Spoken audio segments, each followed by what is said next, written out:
Hello, ഞാനിപ്പോൾ ഉള്ളത് ഞങ്ങളുടെ തിരുവനന്തപുരത്തുള്ള ഹോസ്റ്റലിലാണ്. ഇന്നൊരു സൺഡേ ആയതുകൊണ്ടും വീക്ക് ഓഫ് ആയതുകൊണ്ടും ഞങ്ങൾ ഇന്ന് വെളുപ്പിന് 3:30 ദർശനത്തിന് ശ്രീ പത്മനാഭസ്വാമി ക്ഷേത്രത്തിൽ പോയേട്ടോ. ഉറങ്ങാതെയാണ് കേട്ടോ ഞങ്ങൾ ആ 3:30 ദർശനത്തിന് പോയത്. ഹോസ്റ്റലിൽ എത്തിയപ്പോൾ തന്നെ ഏകദേശം ഒരു 7 മണി 7:30 ആയിരുന്നു കേട്ടോ. പിന്നെ നമ്മളൊന്നും കഴിക്കാൻ പോയില്ല. വരുന്ന വഴിക്ക് നമുക്ക് വടയും ചായയൊക്കെ കഴിച്ചിട്ടുണ്ടായിരുന്നു. സോ വേറെ ബ്രേക്ക്ഫാസ്റ്റ് ഒന്നും കഴിക്കാൻ പോയില്ല.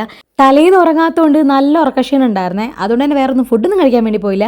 ഞാനും തൊട്ടപ്പുറത്തെ റൂമിലെ പിള്ളേരും കൂടെയാണ് കേട്ടോ ഞങ്ങൾ അമ്പലത്തിൽ പോയത്. തിരിച്ചു വന്നപ്പോൾ എൻ്റെ റൂംമേറ്റ് നല്ല ഉറക്കമായിരുന്നു. അത് കണ്ടപ്പോൾ എനിക്ക് നല്ല ഉറക്കം വന്ന് ഞാനും കിടന്നുറങ്ങി കേട്ടോ. അങ്ങനെ ഒരു ഉച്ചയൊക്കെ ആയപ്പോൾ ഞങ്ങൾ എണീറ്റ്. പിന്നെ ഞങ്ങൾ പുറത്തുനിന്നാണ് കേട്ടോ ഫുഡ് വാങ്ങിച്ചത്. നമ്മുടെ ഇവിടെ അടുത്ത് എല്ലഫീറ്റ്സ് എന്ന് പറഞ്ഞൊരു കടയുണ്ട്. അവിടെ നല്ല അടിപൊളി ചാർക്കോൾ ദം ബിരിയാണി കിട്ടും കേട്ടോ. നല്ല അടിപൊളി ടേസ്റ്റി ബിരിയാണിയാണ്. ഈ ഒരു ബിരിയാണി കഴിക്കാൻ ആഗ്രഹം ഉണ്ടെങ്കിൽ തിരുവനന്തപുരത്ത് തന്നെ വഞ്ചിയിലാണ് ഈ കടയുള്ളത്. എല്ലഫീറ്റ്സ് എന്നാണ് കേട്ടോ കടയുടെ പേര്. അവിടെ പോയിരുന്ന് കഴിക്കാൻ പറ്റില്ല, നമുക്ക് പാഴ്സൽ മാത്രമല്ല അവിടെ ഉള്ളത്. സാധാരണ ഞങ്ങൾ പുറത്തുനിന്ന് ഫുഡ് കഴിക്കുന്നത് വളരെ കുറവാണ്. ഇത് ഒരുപാട് നാൾക്ക് ശേഷമാണ് കേട്ടോ ഒരു ബിരിയാണി പോലും കഴിക്കുന്നത്. എന്തായാലും എന്താ നല്ല ടേസ്റ്റി ബിരിയാണി കഴിക്കാൻ പറ്റി. പിന്നെ ഉണ്ടല്ലോ അമ്പലത്തിൽ പോയതിന്റെ വീഡിയോ ഒക്കെ ഞാൻ വേറൊരു വ്ളോഗിൽ അപ്ലോഡ് ചെയ്യാം കേട്ടോ. എങ്കിൽ പിന്നെ ഇത്തവണ വാട്ട് ഈറ്റ് ഇൻ മേടെ അപ്ലോഡ് ചെയ്യാന്ന് വിചാരിച്ചു. ഈവനിങ് ആയപ്പോൾ ഞങ്ങൾ നന്നായിട്ട് വിശന്നായിരുന്നു കേട്ടോ. അതുകൊണ്ട് ഞങ്ങൾ മാഗി ഉണ്ടാക്കാമെന്ന് വിചാരിച്ചു. സാധാരണ നമ്മൾ സ്റ്റൗവിലല്ലേ മാഗി ഉണ്ടാക്കാറ്. ഞങ്ങൾക്കിവിടെ സ്റ്റവ് ഇല്ലാത്തതുകൊണ്ട് ഞങ്ങൾ കെറ്റിലാണ് മാഗി ഉണ്ടാക്കണത്. അതൊരു വെറൈറ്റി രീതിയിലാണ് കേട്ടോ. അങ്ങനെ കെറ്റിൽ വെള്ളം തിളപ്പിച്ചു. ഇതുപോലെ മാഗി ഓരോന്നായിട്ട് പൊട്ടിച്ചിട്ടോ. നമ്മൾ നീളത്തിൽ പൊട്ടിച്ചിട്ടാലേ നമുക്കിങ്ങനെ നൂല് പോലെ നമുക്ക് നൂഡിൽസ് കിട്ടുള്ളൂ കേട്ടോ. സ്റ്റവ് ഇല്ലാത്തതുകൊണ്ട് കെറ്റിലിന് മാഗി ഉണ്ടാക്കുന്നത് ഹോസ്റ്റലിൽ പഠിക്കുന്ന പിള്ളേരുടെ സ്ഥിരം പരിപാടിയാണ്.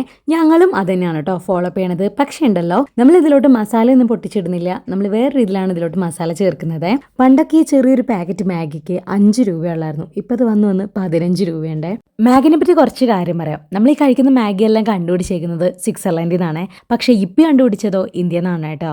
ഇതൊക്കെ കഴിച്ചാലും നമ്മുടെ ബോഡിയിൽ ഡൈജസ്റ്റ് ആവാൻ 2 മണിക്കൂർ എടുക്കും. ഓൾറെഡി ഇതൊക്കെ അൺഹെൽത്തി ആണെന്ന് നമുക്ക് അറിയാലേ. എന്നാൽ പോലും ഇതിന്റെ ടേസ്റ്റ് കാരണം നമ്മൾ ഒരുപാട് കഴിക്കുമല്ലേ. എൻ്റെ ഓൾ ടൈം ഫേവറേറ്റ് മാഗിയാണ്. നിങ്ങളുടെ ഏതാണെന്നൊന്ന് കമന്റ് ചെയ്യണേ. വെയിറ്റ് ചെയ്ത് ഫൈനലി നമ്മുടെ മാഗിനെ നന്നായിട്ട് കുക്ക് ചെയ്ത് കിട്ടിയിട്ടുണ്ട്. കുറേ വെള്ളം ഉണ്ടായിരുന്നു കേട്ടോ. അതൊക്കെ ഞങ്ങൾ സ്ട്രെയിൻ ചെയ്ത് കളഞ്ഞതാണ്. പിന്നീട് വേറൊരു പാത്രത്തിലോട്ട് നമ്മൾ ഇതുപോലെ അതിൻ്റെ മസാലയൊക്കെ ഇട്ടിട്ടുണ്ട് കേട്ടോ. എല്ലാ മസാലയും കൂടി ഇതിലോട്ടാണ് ഇട്ടിട്ടുള്ളത്.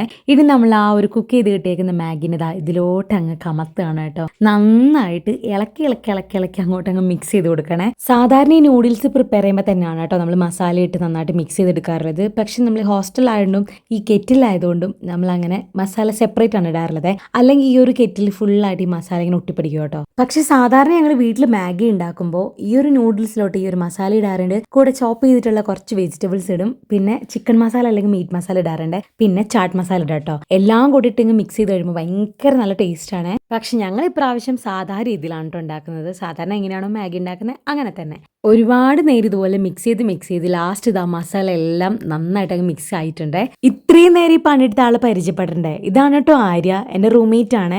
ഇവളും കട്ടപ്പനക്കാരിയാണ്. പക്ഷെ ഞങ്ങൾ രണ്ടുപേരും ഇവിടെ വന്നിട്ടാണ് കേട്ടോ പരിചയപ്പെട്ടത്. ആര്യയായിട്ട് പെട്ടെന്ന് തന്നെ കണക്റ്റഡ് ആയിരുന്നു. എൻ്റെ ഒരു ഫാമിലി മെമ്പറിനെ പോലെ ആണ് കേട്ടോ എനിക്ക് എപ്പോഴും തോന്നുന്നത്.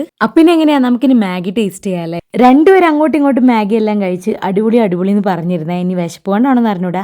എന്തായാലും നല്ല ടേസ്റ്റ് ആയിരുന്നു. അപ്പൊ ഇത്ര ഉള്ള ഇന്നത്തെ വീഡിയോ. അപ്പൊ ശരി, ടേക്ക് കെയർ, ബൈ.